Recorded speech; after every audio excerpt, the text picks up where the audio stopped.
නමෝ තස්ස භගවතෝ අරහතෝ සම්මා සම්බුද්දස්ස නමෝ තස්ස භගවතෝ අරහතෝ සම්මා සම්බුද්දස්ස නමෝ තස්ස භගවතෝ අරහතෝ සම්මා සම්බුද්දස්ස තණ්හා ဒ ුතියෝ පුරිසෝ දීඝ මන්ධාන සංසරං ඉත්ථා භාවං යථා භාවං සංසාරං නාතිවන්තති ඒතමාදීනවං යක්ඛ්වා තණ්හා දුක්ඛස්ස සම්භවං ඊතතං හෝ අනාදානෝ සතෝ භික්ඛු පරිම්බදේති. සදහවත් පින්නතුනි, සත්වයා භවයෙන් භවයට සැරිසරන්නේ තෘප්තියක් නැති සෙවිල්ලක යෙදමින් බව තථාගත සම්මා සම්බුදුරජාණන් වහන්සේ ලෝකයාට හෙළි කර වදාලා. සසර පැවැත්ම දුකක් බව නොතේරෙන්නේත් ඒ සෙවිල්ලෙන් තෘප්තියක් ලැබිය හැකිය කියන අවිද්‍යාව නිසායි. තෘප්තියක සේයාවක් පෙන්වමින් පිටිපස්සෙන් ඉඳගෙන සත්වයා පොළඹවන ඒ බලවේගය තණ්හාවයි. තණ්හාව දෙවැනිය කරගෙන දීර්ඝ කාලයක් සත්වයා සසර සැරිසරන බව ප්‍රකාශ කරන මේ ගාථා දෙක අද අපි 17 වෙනි පටිච්චසමුප්පාද දේශනාවට මාතෘකාව කරගෙන පටිච්චසමුප්පාද ධර්මයේ තුල තණ්හා වැදගත් වන හැටි සාකච්ඡා කරන්නයි බලාපොරොත්තු වෙන්නේ. මේ ගාථා දෙකක් දකින්න ලැබෙන්නේ සුත්ත නිපාතේ ද්වේතානුපස්සනා සූත්‍රයේ. මේ සූත්‍රයේන දේශනා රටාව මීට කලින් අපි පැවැත්වූ පටිච්චසමුප්පාද දේශනා ගණනකදීම මේ පින්නතුන්ට පැහැදිලි කරලා දීලා තියෙනවා. ද්වේතාවක් පිළිබඳ අනුපස්සනාවකට තුඩු දෙන අන්දමින් ධර්මකාරණා එකිනෙක ඉදිරිපත් කරන මේ සූත්‍රයේදී බුදුරජාණන් වහන්සේ තණ්හාව පිළිබඳ ද්වේතාව ඉදිරිපත් කරන්නේ මෙන්න මෙහිමයි. මහණෙනි, මනවින් ද්වේතානුපස්සනාවේදී මේ තවත් ක්‍රමයක් තිබිය හැකිදයි අසන්න වුන් නැතොත් තිබිය හැකියයි කිව යුතුය. කෙසේද තිබිය හැක්කේ? යම්තා දුකක් හට ගැනීද ඒ සියල්ල තණ්හාව ප්‍රත්‍යේනි. මේ එක අනුපස්සනාවකි. තණ්හාවගේම නිර්වශේෂ විරාග නිරෝධයෙන් දුකෙහි හටගැන්මක් නැත. මේ දෙවෙනි අනුපස්සනාවයි. මහණෙනි, මනවින් මේ ද්වේතානුපස්සනාවේ දෙමින් අප්‍රමාදීව කෙලස් තවන වීරියෙන් යුක්තව දෙසන භික්ෂුවකට ඵල දෙකකින් එකක් බලාපොරොත්තු විය හැකියි. විතු දැමියෙහි මාර්ග ඵලය හෝ උපාදාන යමක් ශේෂ වැතොත් අනාගාමී ඵලය හෝ. මේ විදිහට හඳුන්වලා තමයි බුදුරජාණන් වහන්සේ අර අපි මාතෘකා කළ ගාථා දෙක වදාළේ. තණ්හා ဒ ුතියෝ පුරිසෝ දීඝ මද්ධාන සංසරං. තණ්හාව දෙවැනිය කරගත් පුරුෂයා දීර්ඝ කාලයක් තිස්සේ සැරිසරන්නේ ඉත්ථ භාවං යථා භාවං සංසාරං නාතිවත්තති. මෙසේ බවත් අන්සේ බවත් අතර කෙරෙන මේ සංසාරය ඉත්ථ භාවං යථා භාවං, මෙසේ බවත් අන්සේ බවත් අතර තියෙන මේ සංසාරය නොඉක්මවයි. ඊළඟට ප්‍රකාශ කරනවා ඒත මාදීනවං යත්වා තණ්හා දුක්ඛස සම්භවං. දුකේ හටගැන්ම වන තණ්හාවේ මේ ආදීනවය දැන විත තණ්හෝ අනාදානෝ සතෝ භික්ඛු පරිබ්බදේ. තණ්හාව දුරු කරලා අල්ලා ගැනීමෙන් තොරව සතිමත් භික්ෂුව හැසිරෙන්නේ.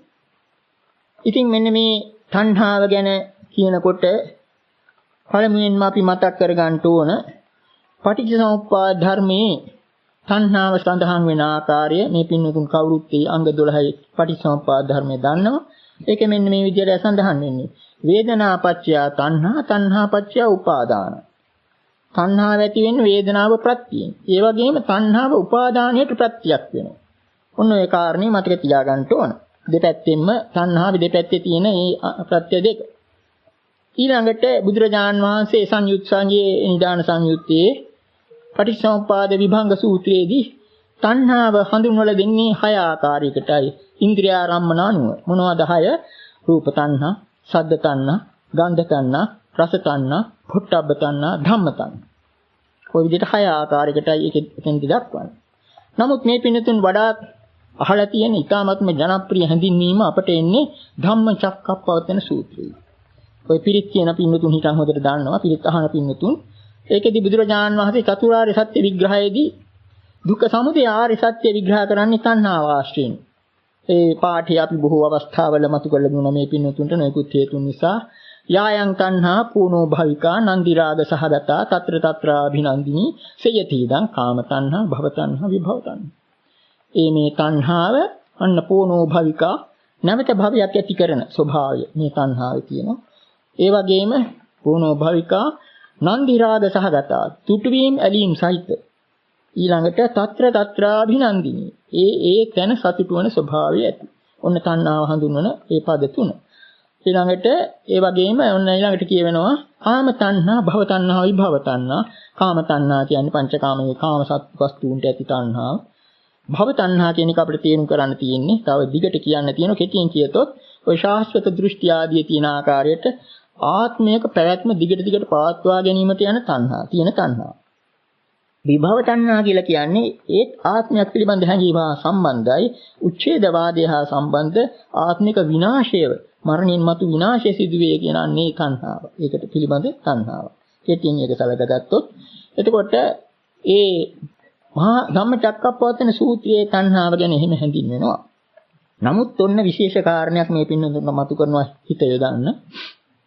අංගුත්තර නිකායේ තික නිපාතේ තිත්ථායතන සූත්‍රයේදී මේ අපේ බුදුරජාණන් වහන්සේම එතෙන්දි මෙන්න මෙහෙම ප්‍රකාශ කරනවා. කතමංච බික්කවේ දුක්ඛ සමුදයං අරිය සත්‍ය. මහණෙනි දුක්ඛ සමුදය ආර්ය සත්‍ය කුමක්ද කියලා ඉදිරිපත් කරන්නේ තණ්හාව නෙවෙයි. අර අංග 12කින් සමන්විත පටිච්චසමුප්පාදයයි. අවිජ්ජා පත්‍ය සංඛාර සංඛාර පත්‍ය විඥාන විඥාන පත්‍ය නාම රූපං. ඔය විදිහටයි දක්වන්නේ. ඉතින් කෙනෙකුට මේක ගැටලුවක් වෙන්න ඉඩ තියෙනවා. ඇයි බුදුරජාණන් වහන්සේ පරස්පර විරෝධී දේශනාවක් වගේ එකක් කළේ? අතින්දි ධම්මචක්කප්පවත්තන සූත්‍රයේදී තණ්හාව කියලුවා දුක්ඛ සමුදය. මෙතෙන්දි කියනවා අවිජ්ජා පත්‍ය ආදී මේ අංග 12. අපි මේක කොහොමද තේරුම් ගන්නේ? කෙනෙකුට හිතන්න පුළුවන් ඇයි බුදුරජාණන් වහන්සේ මේ දුක්ඛ සමුදයට අවිද්‍යාව ගැන කිව්වේ නැත්තේ? දුක්ඛ සමුදය ගැන කියනකොට දැන් මේ පින්නතුන් හොඳින් දන්න කාරණයක් මේ අම්මා ගැන කියනකොට තාත්තා කෙනෙක් කොහේ ඉන්න ඉන්න බව දන්නවනේ. අන්න ඒ වගේ ඒ තාත්තා ගැන කියවෙන්නේ ඔන්න අර අවිජ්ජා පත්‍යාදී ඒ පටිච්චසමුප්පාද ධර්මයේ. මම මේක තේරුම් කරලා දෙන්නම්. මීට කලින් අපේ පටිච්චසමුප්පාද දේශනාවල මතු කර දුන්න විශේෂ කාරණය තමයි මේ පටිච්චසමුප්පාද ධර්මයේ ඉතාමත්ම වැදගත්ම තැන අවිජ්ජා නෙවෙයි. විඥාන නාම රූප අපි දියසුලිය කියලා හඳුන්වුවේ ඒ අන්‍යෝන්‍ය ප්‍රත්‍ය සම්බන්ධතාවයි පටිච්චසමුප්පාදේ කේන්ද්‍රස්ථාන. ඒකට අවිජ්ජාව කියන්නේ මොකද්ද? අවිද්‍යාව කියන මෙන්න මෙහෙම තේරුම් කරොත් වැඩි ලේසි මේ පින්නතුන්ට. අවිද්‍යාව කියන අන්ධකාරය තුල සංස්කාර කියලා කියන අඳුරේ අතපත ගෑමක් කෙරෙනවා. ඒ අඳුරේ අතපත ගෑමට අහුවෙන දෙකක් තියෙනවා. විඥානයයි නාම රූපයයි. ওই විඥානයයි නාම රූපය අතර ඇත්ත වශයෙන් තියෙන අන්‍යෝන්‍ය ප්‍රත්‍ය සම්බන්ධතාව. නමුත් සාමාන්‍ය ලෝකයා ඒක තේරුම් ගන්නේ නැහැ. ඒ වෙනුවට මේක දෙකක් හැටියට ගන්න. ඒ දෙකක් හැටියට ගැනීම නිසා තමයි ලෝභ, දෝෂ, මෝහ, අලුම් ගැටුම්, මුලාවීම් ඔක්කොම තියෙන්නේ. ඉතින් මේක තේරුම් කරන්න ඕන උපමා අපි කොතිකුත් කියලා තියෙනවා. අන්තිමින් මතක් කර ගැනීම සෑහෙනවා. සරලම උපමාව අපේ නිවන දේශනාවේ නිවන පොත්වලම මේ පින්නතුන් කියලා තියෙනවා. ඒ දණ්ඩ උඩ බල්ලා. ඒ දණ්ඩ උඩ යන බල්ලෙක් තමන්ගේම ඡායාව දැකලා වෙන බල්ලෙක් කියලා හිතලා ඊටක වාගේ හොලවාලි සමහරයට ගොරවාලි එහෙම නැත්නම් කුතුහලයෙන් බලාවි. අන්න ලෝභ දෝෂ මෝහ. ඒ උපමාව අපි තවත් නවීකරණයක් කළා. අපි මේ දැන් ඒක බොහෝ දෙනාට රසවත් කතාවක් බවට පත් වෙලා තියෙනවා. වඩා කලාත්මක අන්දමින් ඉදිරිපත් කළ නාසිසස් කතාව. ඒකෙදි කිව්වේ පැරණි ග්‍රීක දේව කතාවක් ආශ්‍රයෙන් නාසිසස් නැමැති ග්‍රීක තරුණයා තමන්ගේ රූමත් මුහුණ කවදාවත් දැකලා නැහැ. කැලේ ඉපකුණට නඹුරු වෙනකොට ඒක වතුරේ තියනවා දැකලා රැවටුණා දෙවඟනක් කියලා. රැවටිලා දෙවඟන වැළඳ ගන්න නිරර්ථක උත්සාහයක් දින ගණනක් කරලා එතනම මලා. එතකොට අන්න ඒකත් අර වගේ එතකොට තමන්ගේම ඡායාව ඒක නොදැනීම නිසා අරක වුණේ. තවත් මේකට නොයෙකුත් උපමා අපි දීලා තියෙනවා. අනිත් පැත්තෙන් මේ දෙකක් පිළිබඳ හැඟීම පෙන්වුම් කරන්න මේ පින්නතුන්ට මතක ඇති අපි ආරම්භක දේශනාවේ අජිත් සුමිත් දාන් ඇදිල්ල ගැන කිව්වා. දෙන්න එකතු වෙලා දාන් පෙත හදාගෙන අන්තිමට ජය පරාජය පිළිබඳ මහපට ලැබිල්ලක් වුණා. අජිත් සුමිත් දාන් ඇදිල්ල. ඒ වගේම ඔය දැන් මේ පින්නතුන් බොහොම දෙනා දන්න ක්‍රිකට් ක්‍රීඩාවේ පිල් දෙකක් බෙදුණු හැටි අමතක වෙනවා. පිල් දෙක බෙදුණාට පස්සේ අන්‍යෝන්‍ය ප්‍රත්‍යතාව අමතක වෙනවා. ඒ වගේම තමයි සිනමා උපමාදී নানা ආකාර උපමා අපි දීලා තියෙනවා. ඒවා තුලින් හිතා ගන්න පුළුවන් ලෝකයා තේරුම් ගන්න බෑ මේ අන්‍යෝන්‍ය ප්‍රත්‍ය සම්බන්ධතාව. ඊටාම සියුම් දෙයක්.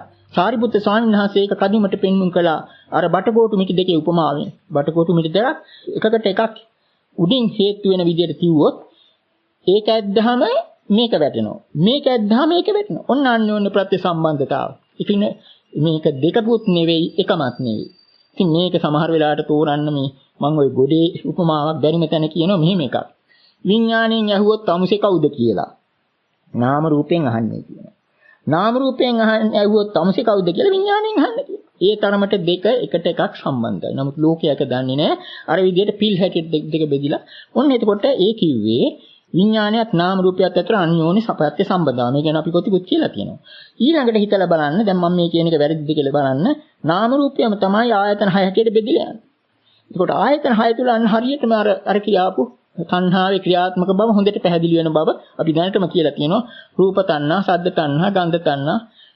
අසත් රූපයත් නිසයි චක්කු විඥානය පහළ වෙන්නේ. අර නිසා බව අමතක වෙලා ඇස රූපය ඔස්සේ දුවන, කන ශබ්දය ඔස්සේ දුවන දෙකක් හැටියට අරගෙන.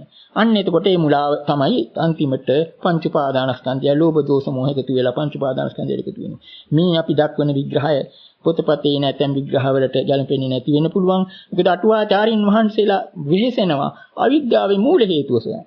අවිද්‍යාවේ මූල හේතුවක් සෙවිල්ල අවශ්‍ය නැහැ. අවිද්‍යාව තමයි තාත්තා. වෙන විදිහකින් කියනවා.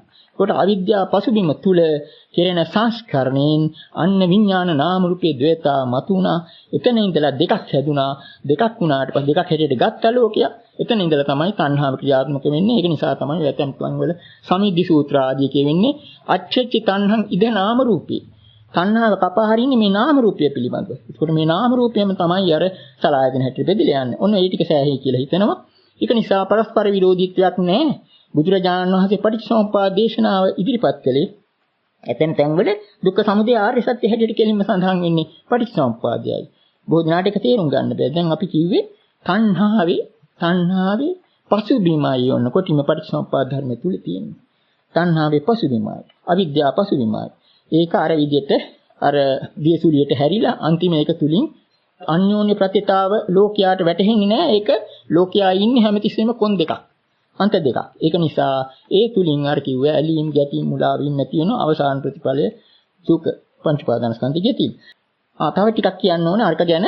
දැන් අර චතුරාර්ය සත්‍ය දේශනාවේදී බුදුරජාණන් වහන්සේ දුක්ඛ සමුදය ආර්ය සත්‍ය කියලා කිව්වේ තණ්හාව. ඊළඟට දුක්ඛ නිරෝධය ගැන කියනකොටත් ඒත් අවිද්‍යාව සඳහන් කරේ නැහැ. තස්සායිව තණ්හායාසේස විරාග නිරෝධෝ චාගෝ පටිනිස්සග්ගෝ ආති. එම තණ්හාවගේම නිරවශේෂ විරාග නිරෝධය දුක්ඛ නිරෝධය. කෙනෙකුට අහන්න පුළුවන් කොහොම අවිද්‍යාව කියලා. ඊළඟට මේ කියාපු තිත්ථායතන සූත්‍රයේ දුක්ඛ නිරෝධය දක්වන්නේ අර පටිච්චසමුප්පාද ධර්මය පටිලෝම වාරයෙන් අවිද්‍යාවත් වේවාසේස විරාග නිරෝධා සංඛාර නිරෝධා ආදී වශයෙන් අවිද්‍යාව නිරුද්ධ කරනකොට අනිත් ඔක්කොම නිරුද්ධ වෙලා යනවා. ඔන්න ඊළඟට එතන ඉඳලා අපි දැන් ඊටත් වඩා සවිස්තර වශයෙන් ත්‍රිපිටකයේ ඊටාත්ම සවිස්තර විග්‍රහය තියෙන දුක්ඛ සමුදය ආර්ය සත්‍ය පිළිබඳව දීඝනිකායේන මහා සතිපට්ඨාන සූත්‍රය. ඒකෙදී බුදුරජාණන් වහන්සේ තණ්හාව ඇති වෙන තැනත් රිංගගෙන හැංගිලා ඉන්න තැනත් ප්‍රකාශ කරනවා මෙන්න මේ විදිහට. සාකෝපනේසා තණ්හා කත්ථ උපජ්ජමානා උපජ්ජති. කත්ථ නිවිසමානා නිවිසති. සංඛ්‍යා වහන්සේලා අමතලා ප්‍රශ්නයක් හැටියට ඉදිරිපත් කරනවා. තේරුම් කරන්න කලින් මේ තණ්හාව උපදින්නේ දැන් අපිට මේ තණ්හා කියන වචනේ pāli භාෂාවේ ස්ත්‍රීලිංගිකයි. ඒක අපිට උපකාර වෙනවා අර අම්මා කියන කතාවත් එක්ක. ඇත්ත වශයෙන්ම නැත්නම් සූත්‍රවල තියෙනවා තණ්හා ජනේති පුරිසං කියලා. පුරුෂයා උපදවන්නේ තණ්හාව. අම්මා. තණ්හාව තමයි අම්මා. ඉතින් මෙතෙන්දිත් අර සාකෝපනේසා තණ්හා කියන එක අපි පැරණි ක්‍රමයකට ඒක අර ලිංගික ඒවත් ගෙවුවොත් මෙහෙම කියන්න වෙන්නේ. මේ තණ්හාව තොමෝ පැරණි විදිහට කියන තණ්හාව තොමෝ උපදින්නේ කොතැනක උපදීද? ඉනිසමානා කියන වචනේ තේරුම පින්නතුනේ මේ වැදගෙන හැංගිලා ඉන්නවා. රිංගගෙන ඉන්නවා කියලා කියන්නත් ඇති. ඒ වැදගෙන සිටින්නේ කියලා කියන්නේ. එතකොට උපදින්නේ කොතැනක උපදීද? වැදගෙන සිටින්නේ කොතැනක වැදගින්නේද? ඔන්න ඊළඟට බුදුරජාණන්සේ පිළිතුරු දෙනවා. යං ලෝකේ පිය රූපං සාත රූපං එත්තේ සාතන්හ උපජ්ජමානා උපජ්ජති එත්තනි සමානා. ලෝකේ යමක් ප්‍රිය අන්න මේ වචන දෙක මතක තියාගන්න. ප්‍රිය රූපං කියන්නේ පින්නතුනේ රූප කියලා එතන යොදලා තියෙන පාලි භාෂාවේ විදිහට ප්‍රිය ස්වභාවය ඇති කියන එක. යම ප්‍රිය ස්වභාවයක්ද සාත රූපං කියන වචනේත් ටිකක් තෝරන්න අමාරුයි. සාත කියලා කියන්නේ සාමාන්‍යයෙන් අපිට කියන්න පුළුවන් සුවදායක. එහෙම නැත්නම් මිහිරි. එතකොට මෙන්න මේ විදිහට හිතා ගන්න උපදින තැන නෙමෙයි කියන්නේ යමක් ලෝකී ප්‍රිය ස්වභාවයක්ද සුවදායක ස්වභාවයක්ද අන්න එතනයි තණ්හාව උපදින්නේ හැංගිලා ඉන්නේ. ඊළඟට බුදුරජාණන් වහන්සේ විග්‍රහ කරන මේ විදිහට කිංච ලෝකේ ප්‍රිය රූපං සාත රූපං යත්තේ සාතන්හා උපජ්ජමාන උපජ්ජති. මොකද්ද ලෝකේ ප්‍රිය රූප සාත රූප? ඔන්න එතන දීර්ඝ ලයිස්තුවක් බුදුරජාණන් වහන්සේ දෙනවා. පළමුවෙන්ම මෙන්න මේ විදිහට ආරම්භ කරන්නේ. චක්කුම් ලෝකේ ප්‍රිය රූපං සාත රූපං යත්තේ සාතන්හා උපජ්ජමාන උපජ්ජති එතනි සමානානි විසති. ඇස ලෝකේ ප්‍රියයි. ඇස ලෝකයට ප්‍රියයි. එතනයි තණ්හාව උපදින්නේ. එතනයි තණ්හාව läගගෙන හැංගිලා ඉන්නේ, ත්‍රිංගගෙන ඉන්නේ කියලා ඔන්න එතන ඉඳලා මම කෙටියෙන් කියන්නම් තේරුම් ගන්න. ඇස, කන, නැහැය, දිව, කය, මන කියන ආධ්‍යාත්මික ආයතන 6 තුලත් තණ්හාව උපදිනම හැංගිලා ඉනවා. ඊළඟට දෙවෙනුව කියවෙනවා බාහිර ආයතන 6. රූප, ශබ්ද, ගන්ධ, රස, පොට්ටබ්බ ධම්ම කියන ඒවාත් ප්‍රිය රූපයි, සාත රූපයි, ප්‍රිය ස්වභාවයක් තියෙන ලෝකයාට ඒක නිසා එතනත් හැංගිලා ඉන්නවා. ඒ පමණක් නෙවෙයි ඊළඟට කියනවා මේ දෙක නිසා ඇති වෙන චක්කු විඥාන, සෝත විඥාන ආදී විඥාන 6ක් ලෝකයාට ප්‍රිය ස්වභාවයක් තියෙනවා. සුවදායක. ඒක නිසා එතනත් හැංගිලා ඉන්න තණ්හාව උපදින්නෙත් එතන. ඊළඟට කියනවා චක්කු සම්පස්ස ඊළඟට මේ දෙක නිසා ඇති වෙන චක්කු සම්පස්ස, සෝත සම්පස්ස, ගාහන සම්පස්ස ඒ විඥාන ඊළඟට කියලා ඒ ස්පර්ශ 6ක් චක්කු සම්පස්ස ආදී ස්පර්ශ 6 තුලත් තණ්හාව හැංගිලා ඉන්නවා. ඊළඟට කියනවා චක්කු සම්පස්සජා වේදනා. ඒ ස්පර්ශ නිසා ඇති වෙන වේදනා තුලත් තණ්හාව හැංගිලා ඉන්නවා. ඊළඟට කියනවා රූප සංඥා. රූප සංඥාව තුලත් රූප සංඥා, ශබ්ද සංඥා, ගන්ධ සංඥා ආදී වශයෙන් ඒ සංඥා තුලත් හැංගිලා ඉන්නවා. ඊළඟට කියනවා රූප සංචේතනා, ශබ්ද සංචේතනා. සංචේතනා කියන්නේ වින්නතුනි රූපය ගැන හිතීම.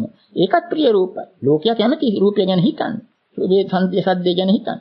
එතනත් හැංගිලා ඉන්නවා. ඔන්න ඊළඟට කියනවා මහා පුදුම දෙයක්. ඒක තේරුම් ගන්නත් තමයි. රූප තණ්හා ලෝකේ පිය රූපං සාත රූපං එත්තේසා තණ්හා උපජ්ජමාන උපජ්ජති. පුදුම කියමනක් ඒක. ලෝකයාට රූප තණ්හාවත් ප්‍රියයි. රූප තණ්හාවත් සුවදායකයි. ඒක නිසා එතනත් තණ්හාව läගගෙන ඉන්නේ.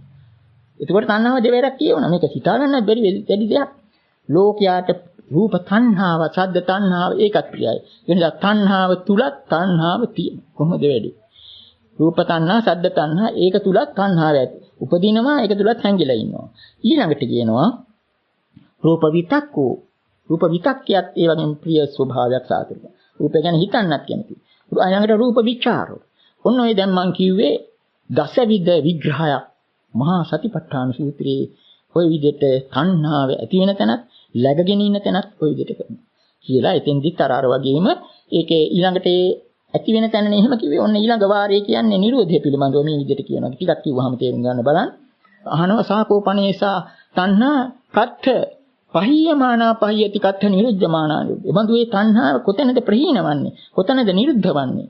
ඒතර විදිහට තමයි. ඒ යම් තැනක ඇති වුණා නම් යම් ලෝකයේ ප්‍රිය රූපං ඒ ප්‍රිය රූප ඒ තැන්වලම තමයි මේක නැති වෙන්නේ.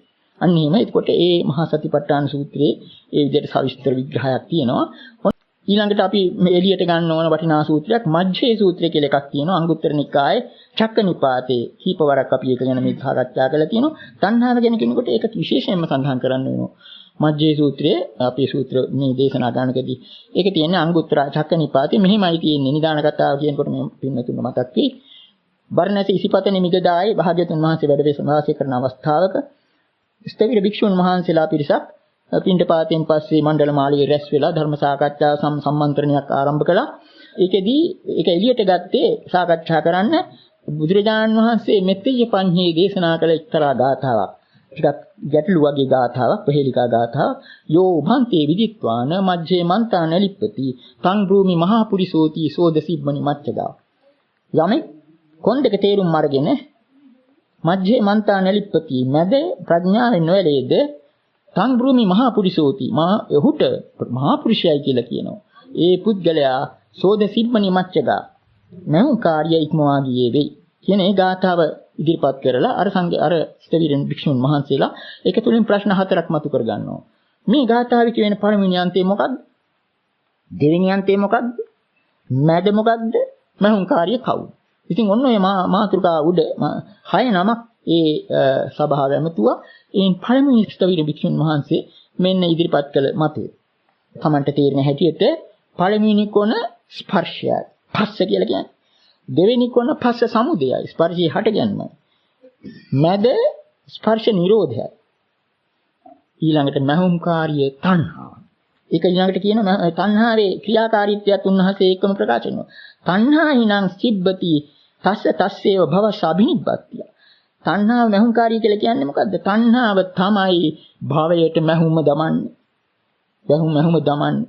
ඊළඟට දෙවෙනි භික්ෂුව අපි කෙටියෙන් කියමු. ඊළඟට දෙවෙනි භික්ෂුව දෙවෙනි ස්ථවිරින් වහන්සේ ඉදිරිපත් කරන විග්‍රහයේ එක කොනක් අතීතය, දෙවෙනි කොන අනාගතය. අතීතයේ පළවෙනි එක කොනක්, දෙවෙනි කොන අනාගතයේ, මැද වර්තමානය. මහුම්කාරිය නැවත තණ්හාව. ඒක නම් පහසුවෙන් හිතා ගන්න පුළුවන් අපේ සිතුවිලි වැඩ කරන ආකාරය. අපි අතීතයත් අනාගතයත් තුලනේ ඉන්නේ. වර්තමානයේ අපි දන්නේ නැහැ නේ තියෙන බව. එතකොට ඒක කරන්නේ තණ්හාව තුලින් ගැටලා යනවා. ඉතින් අන්න ඒක ඒ විදිහට. ඊළඟ විවරණය කෙටියෙන් කිව්වොත් එක කොනක් සැප වේදනාව, දෙවෙනි කොන දුක් වේදනාව, මැද නොදුක් නොසුව වේදනාව. එකක් දැනෙන්නේ නැහැ නේද? ඒකත් තණ්හාව ආයමත් එයා තමයි මහුම්කාර. ඊළඟ එකේ නාමයේ එක කොනක්, රූපය දෙවෙනි කොන, විඥානීය මැද ආයමත් සිබ්බනි අරයයි. තණ්හාව මහුම්කාරී මහුම දමනවා. නාමයක් රූපයක් අතර. ඊළඟට කියනවා ආධ්‍යාත්මික ආයතන 6. ඇස කන නාසය දිවකය මන කියන ඒක එක අන්තයක්. ඒක කොනක්. බාහිර ආයතන 6. රූප ශබ්ද ගන්ධ රස පොට්ටබ්බ ධම්ම කියන ඒවා අනිත් අන්තය. මැද විඥානය. ඒ දෙකට අතර තියෙන විඥානය. එතෙන්දිත් අර මහුම්කාරී මැද නොතකා හැර ගැටලා.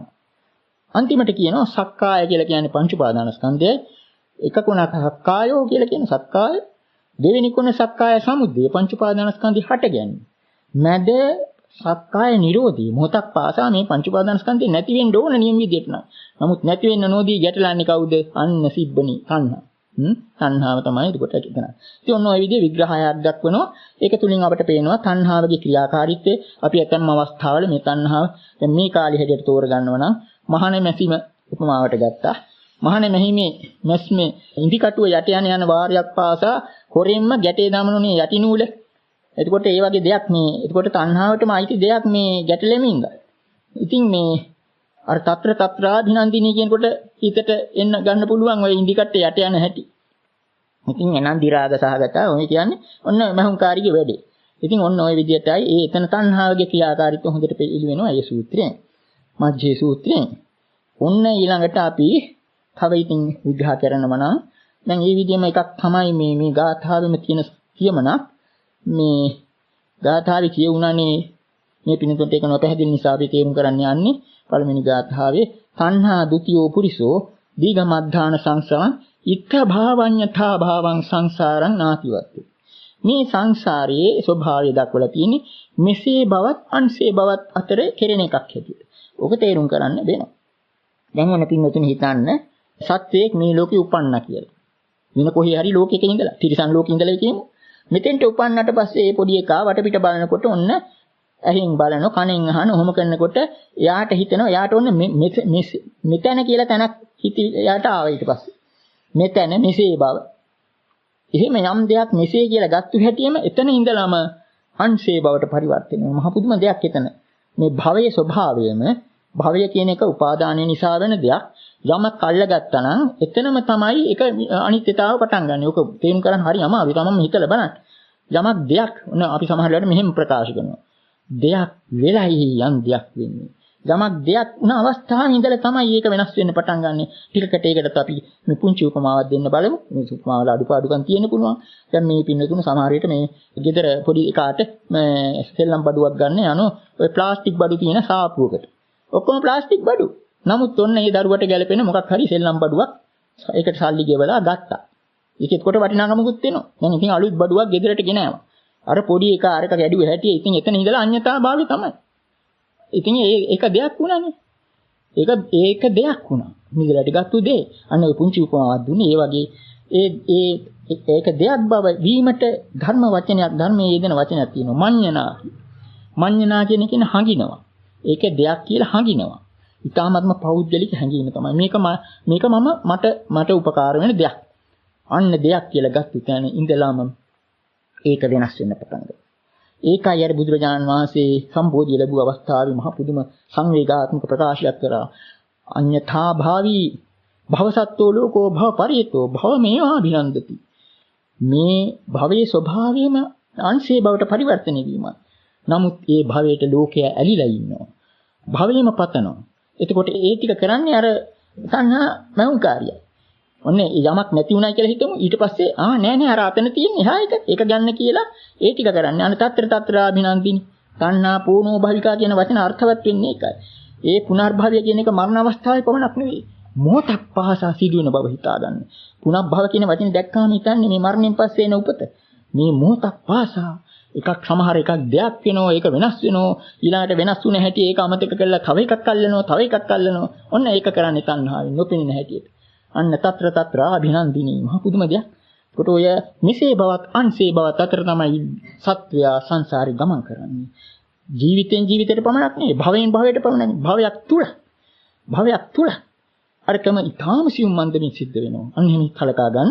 එතකොට ওই ටික අපි අර ඉත්වා වංජතා භාව තෝරන්නයි කිව්වේ. තව ඉතින් තව එකක් කියනවා නම් ඔය ධම්මපදයේ තණ්හා වගේ බොහොම වටිනා ගාථා තියෙනවා. අවාසනාවකට වගේ සමහර ගාථාවල අර්ථ යටපත් වෙච්ච බවයි පේන්නේ. මේක ගාථාවක් අපි ගන්න එළියට වටිනා ගාථාවක්. තසිනාය පුරක්ඛතා පජා පරිසප්පන්ති සසෝව බාධිතෝ සංයෝජන සංග සත්තා දුක්ඛ මුපෙන්ති පුනප්පුනං චිරා. මේකේ තේරුම තසිනා කියන්නේ තණ්හාවටම නමක්. තසිනාය පුරක්ඛතා පජා කියන්නේ මේ සත්ව ප්‍රජාව තණ්හාව විසින් පෙරටු කරගෙන ඉන්නවා. තණ්හාව විසින් පෙරටු කරගෙන ඉන්නවා කියලා කියන්නේ තණ්හාව පිටිපස්සෙන් තියෙනවා. තසිනාය පුරක්ඛතා පජා ඊළඟට ඒ ප්‍රජාව ගැන මොකක්ද කියන්නේ? පරිසප්පන්ති සසෝව බාධිතෝ. උගුලක බැඳුණු හාවෙක් වගේ. ඔන්න ඔතන තියෙන අටුවාව තෝරන්නේ පරිසප්පන්ති කියන වචනය උගුලක පැටලැවුණු හාවෙක් වගේ බිය වෙනවා කියලා. භායන්ති කියලා. නමුත් මෙතනදී අර්ථය යටපත් වෙලා වටිනා අර්ථයක්. හාව උපමාවට ගත්තේ මොකද? හාවට පුළුවන් ඈතට පනින්න. ටිකකට හිතන්න හාවගේ පසුපය අහුණයි කියලා උගුලක අහුණයි කියලා. ඌ දන්නේ නැහැ අහුවෙච්ච බව. ඌ ඈතට පනින්න. බලනකොට මොන ආයි වැලට අහුවෙලා ඉවරයි. ආයි ඒක බැනුනහම ඊළඟට වෙන පැත්තකට පනින්න. අන්න පැත්තකට බලන්න. කොච්චර ඈතට පැන්නත් මේ හාව එකට අහුවෙයි. ඒ වගේම තමයි යන්න තණ්හාවේ සංයෝජන. ඒ කියන්නේ ඒකයි මේ සංයෝජන සංග සත්තා. තණ්හාවේ සංයෝජනයේ ඇලිලා ඒ සංඥාව නිසා දුක්ඛ මුපෙන්ති පුනප්පුනං චිරාය නැවතත් සත්‍යය. කොටිම කියතොත් අනාගාමී නුනොත් බ්‍රහ්ම ලෝකයට ගියත් අර තණ්හා වැල නිසා ආයිත් හැරිලා එනවා මෙහාට. අන්න ඒ තරම් ප්‍රබලයි. ඒකයි මේ තණ්හාව කියන එක සංයෝජනයක් හැටියට නඳුලා තියෙන්නේ. තණ්හා සංයෝජන ඉතාම ප්‍රබල බව. ඒ වගේම තණ්හානුසය ඉතාම ප්‍රබල බව. ඒ ධම්මපද ගාථාවල නිතරම අතු බල තියෙන මේ පින්නතුන් හොඳට දන්නවා ඇති. යථාපි මූලේ අනුපද්දවේ දල්ලි චින්නෝපි රුක්ඛෝ පුනරේව රූහති. එවම්පි තණ්හානුසයේ අනුහති උප්පජ්ජති දුක්ඛ මිදං පුනප්පුන.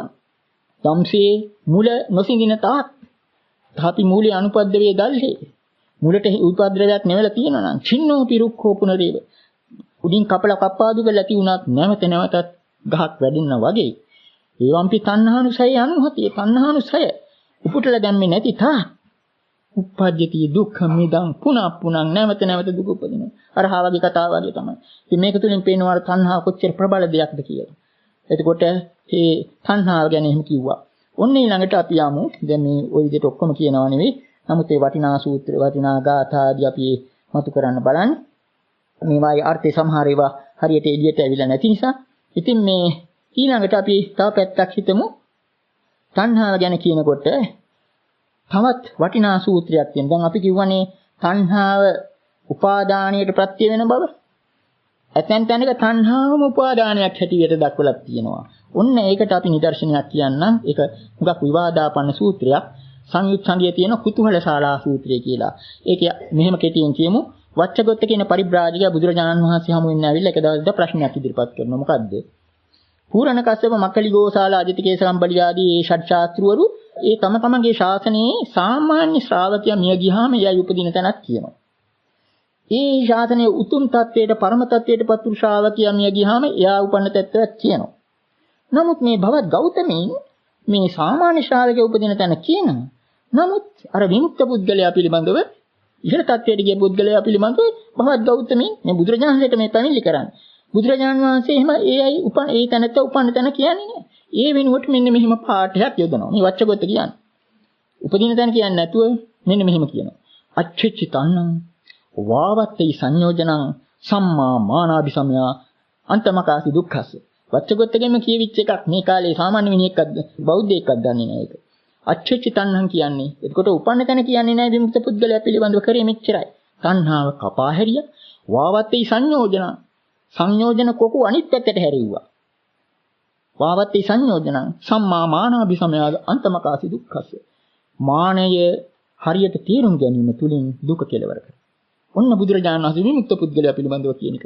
ඉතින් මේක අවිවච්ඡගතට ගැටලුවක්. කියනවා මට මේක නිසා සංඛා සැකයක් ඇති වුණා භාග්‍යතුන් වහන්සේ. විමතියක් ඇති වුණා. බුදුරජාණන් වහන්සේ කියනවා ඒක හරි එහෙනම් තමයි විමතියක් ඇති විය යුතු නැති වෙන්න ඕනේ. සැකයක් ඇති විය යුතු සැක විය යුතු කියලා. ඔන්න ඊළඟට බුදුරජාණන් වහන්සේ තෝරලා දෙන්නේ මෙහෙම. සෞපාදානස්ස කෝහං වච්ච උප්පත්තිං පඤ්ඤාපේමි. නෝ අනුපාදානස්ස. මම උපාදාන සහිත වූවහුටයි උපාදානයක් තියෙන කෙනාටයි මම උත්පත්තියක් පෙන්වාලන්නේ. උපාදානයක් නැති වූවහුට උත්පත්තියක් නැත කියන එකයි කිව්වේ. ඔහු පිළිගන්නව නොවේ. කියලා ඊළඟට බුදුරජාණන් වහන්සේ යම් කිසි උපමාවක් දෙනවා. යම්සේ වච්ච ගින්නක් එතන යොදන වචනේ උපාදාන කියන එක තෝරන්න වෙන. උපාදාන කියන වචනේ පාලි භාෂාවේ යොදනවා. ඔය දැන් කාලේ ඉන්ධන ද්‍රව්‍ය වලට. කොටින්ම දැන් ගින්න නිකන් දැල් වෙන්නේ නැහනේ. ගින්න මොකක් හරි අල්ලගත්තාම නේ දැල් වෙන්නේ. ගින්න දර අල්ලගත්තාම නේ දර අල්ලගත්තා හෝ එහෙම නැත්නම් ඉන්ධන ද්‍රව්‍යයක් අල්ලගත්තාම මොකක් හරි අල්ලගන්න දෙයක් ආශ්‍රිතව ගින්න දැල් වෙන්නේ. ඉතින් මෙතෙන්දී බුදුරජාණන් කියන්නේ ගින්නක් සෞපාදානෝ කියන්නේ උපාදාන සහිතවම ගින්නක් දැල් වෙනවා. උපාදානයක් නැත්නම් ගින්නක් දැල් වෙන්නේ නැහැ. ඒ ගින්නේ උපමා බුදුරජාණන් දුන්නා. ඔන්න ඒක ආශ්‍රයෙන් වච්චගොත්ත ඊළඟට අමුතු ප්‍රශ්නයක් අහනවා. පහත් ගෞතමීනි ඔන්න යම් කිසි විදියකින් අච්චි කියලා කියන්නේ ගිනිසිලක්. යම් ගිනිසිලක් හුලඟින් වීසි කරලා ගිහිල්ලා හුලඟින් තල්ලු වෙලා ගිහිල්ලා ඒක දුරටත් යනවා ගිනි කියලා. ඔය දැන් හිතා ගන්න මේ පින්නතුන් ඔය ලැබු ගින්නක් කියලා තියෙන කැලෑවල ගිනි ඒවා පැතිරෙන හැටි නම් ඈත තියෙන ගහකට වුණත් ගින්න පැතිරෙන්නේ හුලඟ ඇවිල්ලා තල්ලු කරනවා. අනේ උපමාවයි දෙන්නේ. එතකොට ගිනිසිලක් හුලඟින් තල්ලු කරනු ලැබ ඈතට යන්නේද? ඒ අවස්ථාවේ භවත් ගෞතමීන් මොකද්ද උපාදානය හැටියට දක්වා? එතකොට බුදුරජාණන් කියනවා ඒ අවස්ථාවේ උපාදානයේ වාතේමයි හුලඟමයි උපාදාන. හුලඟ අල්ලලයි කියලා කියන්නේ අපි. හුලඟ අල්ලලා තමයි ඒ ගිනිසිල ඈතට ගියේ. ඔන්න ඊළඟට ඒක ආශ්‍රයෙන් මෙයා ඉදිරිපත් කරනවා වච්චගොත්ත අමුතු ප්‍රශ්නයක්. භවත් ගෞතමීනි යම් අවස්ථාවක සත්වයා මේ කය බහා තබලා මේ කය තියෙන්නේ ඇරලා වෙන කයක ඔන්න ඔතන තියෙන ගැටළු තැනක්. වෙන කයකට අපි මේක තෝරන්නේ මෙහි විදිහටයි. අපි ඒක ඉස්සෙල්ලා කියලා ඉවරලා දැන් එක එක්කෙනා තෝරන හැටි පස්සේ කියමු. ඒ සූත්‍රයේ තියෙන්නේ අඤ්‍යතරං කායං අනුප්පත්තෝ කියලා. අඤ්‍යතරං කියන එක පින්නතුනි අඤ්‍යතරං කියන්නේ එක්තරා කයකට පැමිණියේ වේද. එතකොට මේ කය යම් කිසි සත්වයක් මේ කය බහා තැබුවා කියන්නේ මේ කය ඇතෑරියා. එක්තරා කයකට පැමිණියේ වේද. ඒ අවස්ථාවේ භාවත් ගෞතමීන් මොකද්ද උපාදානය හැටියට දක්වන්නේ. එතකොට බුදුරජාණන් කියනවා ඒ අවස්ථාවේ මම තණ්හාවම උපාදානයි කියලා කියනවා. අන්න එතන තණ්හාවේ ක්‍රියාකාරීත්වය පේන කොයිතරම් ගැඹුරුද කියලා. තණ්හාවම මේ අවස්ථාවේ උපාදාන. නමුත් පින්වතුනි අවාසනාවකට වගේ මේ උපමාවත් මේ ඡේදයත් වරදවල තේරුම් ගැනීමෙන් පහු කාලේ කට්ටිය එනේන ඔක්කොම අහන්නේ අන්තරාභාවය ගැන. අන්තරාභාව වාදයේ ඔක්කොම වැරදි කියලා අපි පොත්වල පෙන්නලා දින්න තියෙනවා. ඒක ඇති උනේ කොහොමද? එකක් මේ උපමාව වැරදියට තේරුම් ගැනීම. මේ මෙතෙන්දී උපමාවදී වත්තකොත් අහන්නේ. භව දෙකක් අතර පරතරයක් නෙවෙයි. එක භවයකින් අනිත් භවය සම්බන්ධ වෙන ආකාරය. ඊළඟට මෙතන තියෙන සියුම් කාරණයක් ඒක ඔය භාෂාව හා සම්බන්ධ එකක්. ටිකක් තේරුම් ගන්න බලන්න. මෙන්න මේ සූත්‍ර දේශනා සමහර විට අතින් අතට යාමේදී සමහර විට ඔය පාඨ පිළිබඳ එක සමහර පොත්වල එක පාඩයක්. තව පොත්වල එක පාඩයක්. ඉතින් මේ ඔය කියපු අන්තරාභව වාදයේ අල්ලගන්න කට්ටිය මෙහෙමයි ගන්නෙ. දැන් අපි කියවනේ අනුප්පත්තෝ කියන පාඩේ තේරුම පැමිණියේ වේද. අනුපපන්නෝ කිව්වොත් ඒකේ අනිත් පැත්ත. අනුපපන්නෝ කියන්නේ නූපන්නේ වේද. එතකොට දැන් දැතම් කියන අන්තරාභව කාර්යය තෝරන්නේ කොහොමද? යම් කිසි සත්‍යයක් මේ කය බහා තබනවා අනෙක් කයක උපන්නේ නැද්ද? තාම උපන්නේත් නැහැ. ඒ අතරතුර මොකද්ද උපාදානය කියන එක අන්නේ විදිහටයි මේගොල්ලෝ තෝරන්නේ. නමුත් අපි පෙන්නලා දුන්නා මෙතන විශේෂ වචනයක් යොදනවා. අඤ්‍යතරං කියලා කියන්නේ පින්නතුනේ එක්තරා. දැන් හිතලා බලන්න එක්තරා කියන වචනේ අපි යොදන්නේ නිතරම ඇති දෙයක් පිළිබඳවයි. නේ නැති දෙයක් ගැන එක්තරා කියලා කියන්නේ නෑනේ. ඇති දේවල් වලින් එකක් තෝරලා.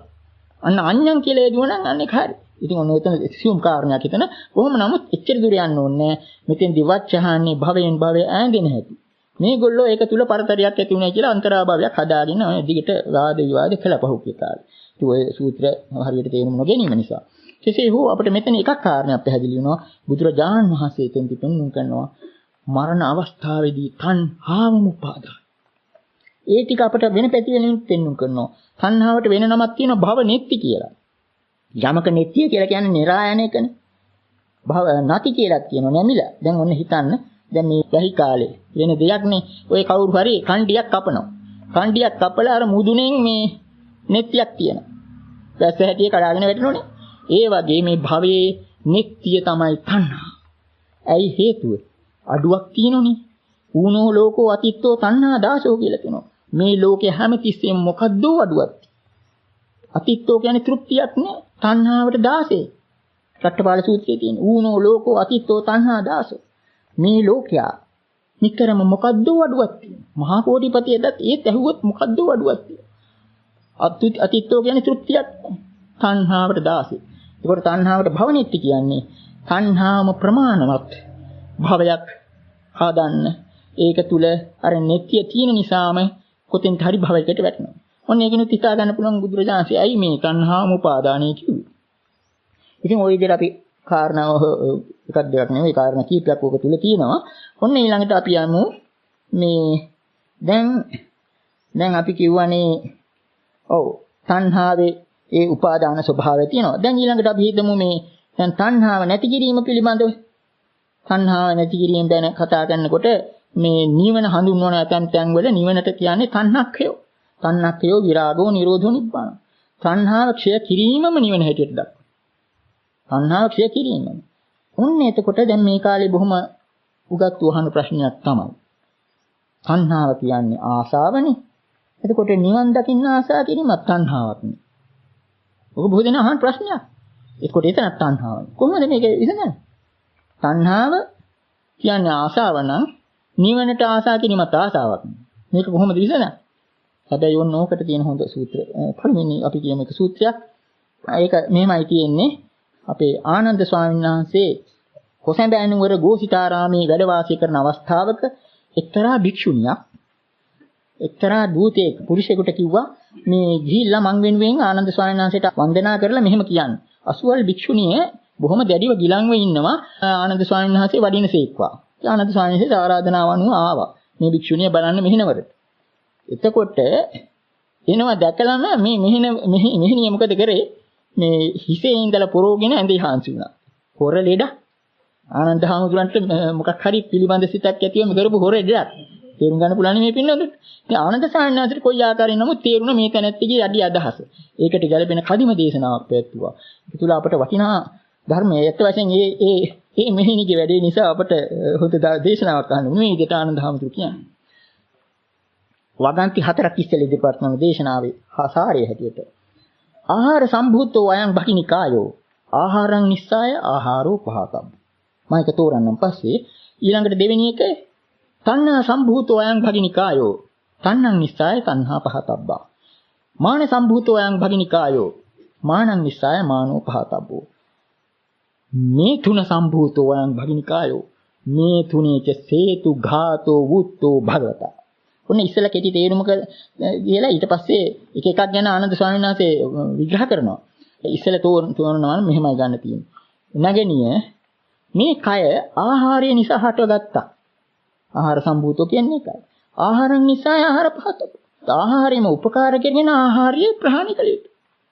ඊළඟට කියනවා තණ්හා සම්භූතෝ යම් භගිනිකාය. මේ කාය ඇති වෙලා තියෙන තණ්හාව. නමුත් තණ්හාව උපකාර කරගෙන තණ්හාව නැති කරනවා. පරස්පර විරෝධී වගේ. ඊළඟට කියනවා මාන සම්භූතෝ යම් භගිනිකාය නැගණිය මේ කාය ඇති වෙලා තියෙන මාන්නය. නමුත් මාන්නය උපකාර කරගෙන මාන්නය නැති කරනවා. අවසානයේ කියන්නේ මොකද්ද? ටිකක් අමුතු එක. මේ තුන සම්භූතෝ යම් භගිනිකාය. මේ කය මෛතුන නිසා ඇති වෙච්ච එකක්. හැබැයි ඒකෙදි නම් කියන්නේ මෛතුනන් නිස්සාය කියලා. ඒකෙදි කියන්නේ මේ තුනේච සේතු ඝාතෝ බුත්තෝ භගවතා. භාග්‍යතුන් වහන්සේ විසින් මෛතුනිය පිළිබඳව නම් අර වගේ නෙමෙයි කියලා තියෙන්නේ. සේතු ඝාත කියලා කියන්නේ පින්නතුනි පාලම බිඳ දැමීමක්, කඩා දැමීමක්, සම්බන්ධතා නැති කිරීම. ඒකට මෛතුනිය පිළිබඳව නම් කියන්නේ අන්තිම එකට කියන්නේ පාලම කඩා දැමීම. මේ කියන්නේ සම්බන්ධතා නැති. ඔන්න ඊළාට තෝරනවා ආනන්ද සායනාසි. මොකද්ද මේ ආහාර සම්භූතෝයන් බගිනිකායක තෝරන්නේ? මේ පින්නතුන්ට ඒක පහසුවෙන් හිතා ගන්න පුළුවන්. සම්කිසි භික්ෂුවක් ජීවත් වෙන්න ඕන නිසා ආහාරය නැතුව බෑනේ. නිකන්ටිය වගේ නොකානු බීන්න බෑනේ. ආහාරය ගන්නව නමුත් ප්‍රත්‍යවේක්ෂා කරනවා. නීව දවායන මදායන මණ්ඩනාය ආදී වශයෙන් ඒක කියන්නේ ඥාන සංවරය කියලා. ආහාර ප්‍රත්‍යවේක්ෂාව කරමින් ආහාර ගන්නවා. ඒකත් භාවනාවක් බවට පත් කළා අපි කොටිකුත් කියලා තියෙනවනේ. මේක ක්‍රීඩාව සඳහා විනෝදයේ සඳහා නෙවෙයි හුදෙක්. මේ කය පවත්වාගෙන භ්‍රමචර්යා වාසයේ සඳහායි කියලා එහෙම හිතාගෙන.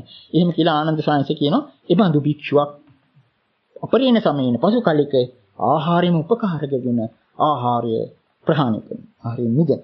ඊළඟට තණ්හා සම්බුද්ධෝ කියන එක තේරුම් ගන්න ටිකක් අමාරුයි. ඒක කියන්නේ තෝ ආනන්ද සාංශය තෝරන්නේ මෙහෙම.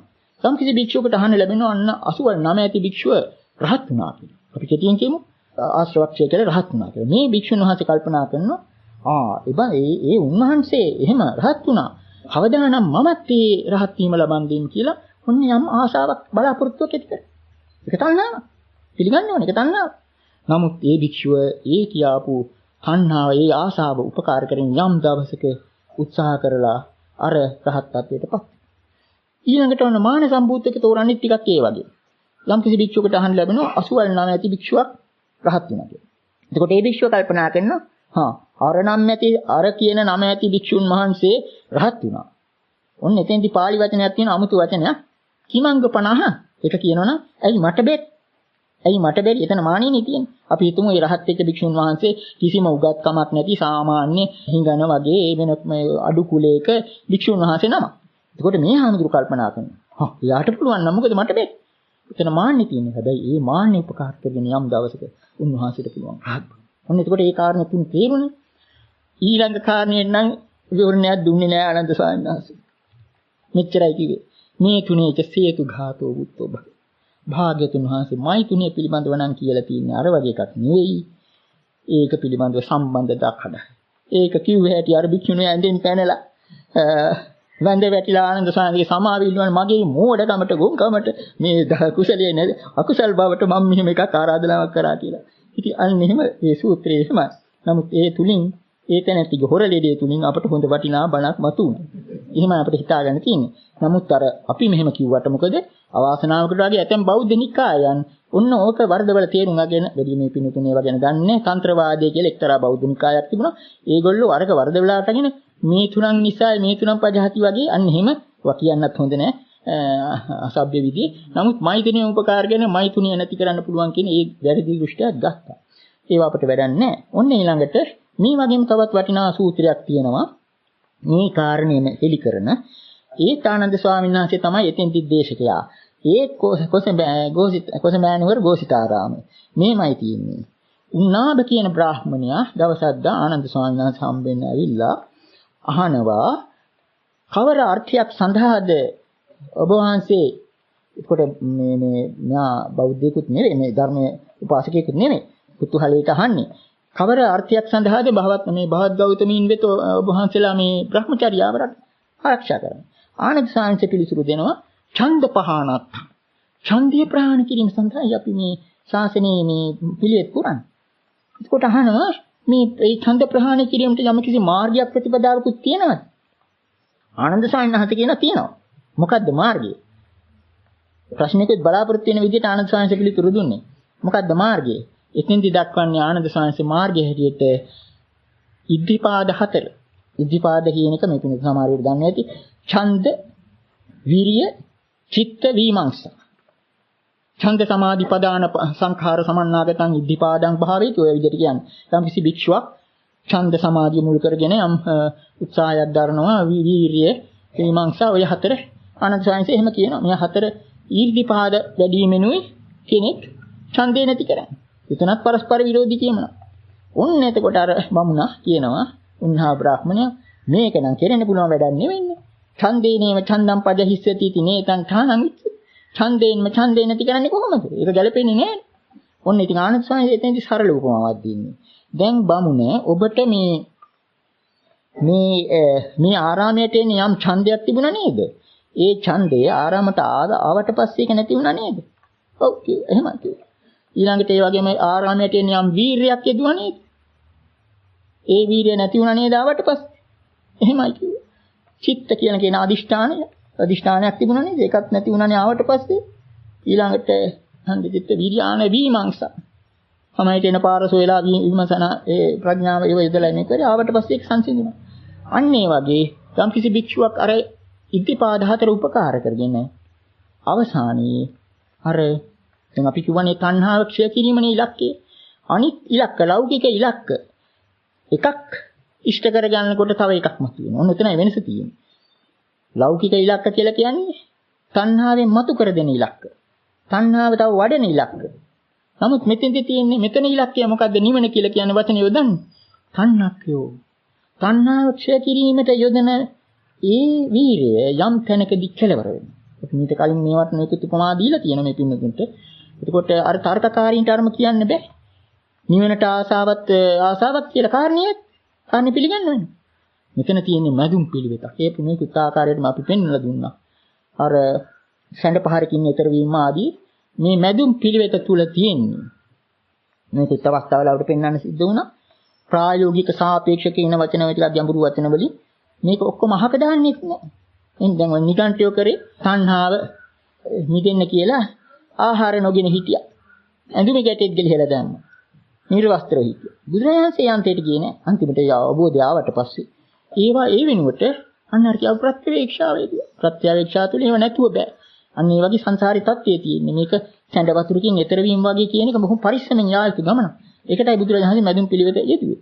ඒකටම ආйти මෙන්න මේ කියාපු තණ්හං නිස්සාය තණ්හං පජහති කියන එක. ඡන්දං නිස්සාය ඡන්දං පජහති කියන එක. තණ්හා උපකාර කරගන්න වෙනවා. වෙනස තියෙන්නේ අරකව.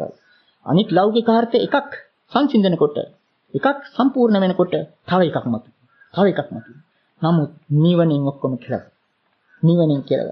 නිවන කියන්නේ මොකද්ද මේ මිනිස්සු මේ සමහර විට අන්නේ අර අපි කිව්වේ සියදෝරිස් නිවන වගේ දෙයක් නෙවෙයි. තණ්හක්කයෝ කියන්නේ තණ්හාව ක්ෂය කිරීම. තණ්හාව දැන් අතෙන්දී අර බුදුරජාණන් වහන්සේ චතුරාර්ය සත්‍ය දේශනාවේදී දුක්ඛ සමුදය පෙන්වුවේ තණ්හාව. මේ පෝණ භව. දුක්ඛ නිරෝධය පෙන්වුවේ තස්සායව තණ්හාය අසීස විරාග නිරෝධෝ ඡාගෝ පටිනිස්සග්ගෝ මුත්‍ය අනාලය වෙන දෙයක් නෙවෙයි. තණ්හාව ක්ෂය කිරීමමයි. ඒ වගේම මතක තියාගන්න අර අපි කියවන්නේ අර වච්චගොත්ත පරිබ්‍රාසය කියලා අහපු ප්‍රශ්නෙම ඉබේම කියුණානේ එතන. බුදුරජාණන් වහන්සේ විමුක්ත පුද්ගලයාගේ උපත ගැන කිව්වේ මෙච්චරයි. නියම වචනේ එතනයි තියෙන්නේ. අච්චිච්ච තණ්හාව කපා හැරියා. වාවත්තේ සංයෝජන. මේ සංයෝජන බැමි අනිත් පැත්තට හරවුව කියන එක හිතාගන්න. දැන් සාමාන්‍යයෙන් ඔය එකකට එකක් සම්බන්ධ වෙනවා. දැන් මට උපමා කියන්න ගියාම මේ පිණිසතුන්. එයා දැන් ඔය රේල් පෙට්ටිය අමුණන්නේ සමහර විට ඔය මොකක් හරි කොක්කක් දාලා. නමුත් ඒක කොක්ක ගැල අනිත් පැත්තට හැරෙව්වට ඉතින් ඒක සම්බන්ධයක් නැහැනේ. අන්න මේ සංයෝජන කියන එක එහෙම හිතාගන්න. කොකු අනිත් පැත්ත හැරෙව්වා භව දැන්.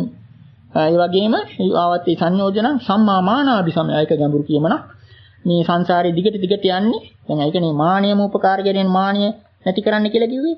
අවසාන ඉලක්කය තමයි. අවසාන තුරුම්පුව තමයි මාර්යාගේ.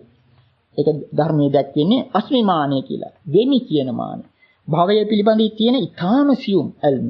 ඒක ඉවත් නොකරන තාක් දැන් ධර්මයේ කියපු අය දන්නේ අනාගාමි වෙන්නේ බ්‍රහ්ම ලෝක වලට යන්නේ අර ඩිංග තියෙන කට්ටිය.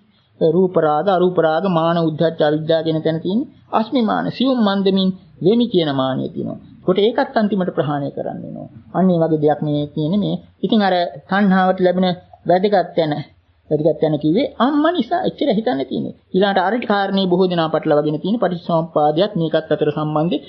ඒක නිසාම ඇතැම් අය අර හින්දුන් වගේ ඇතැම් අපේ ආටුවාචාරින් වහන්සේලා හිතනවා අවිද්‍යාවේ මූල හේතුව මොකක්ද? අවිද්‍යාවට මූල මොකක්ද? ඒක සොයන්න විහිදෙන්න ඕනේ නැහැ. අවිද්‍යා අන්ධකාරය තුල අපි දැන් කිව්වේ අවිද්‍යා අඳුර තුල කරුණ නොදැනීම කියන අවිද්‍යා අඳුර තුල කෙරෙන අතපත ගෑම තමයි කාය සංඛාරෝ වචී සංඛාරෝ චිත්ත සංඛාරෝ කියන සංස්කාර.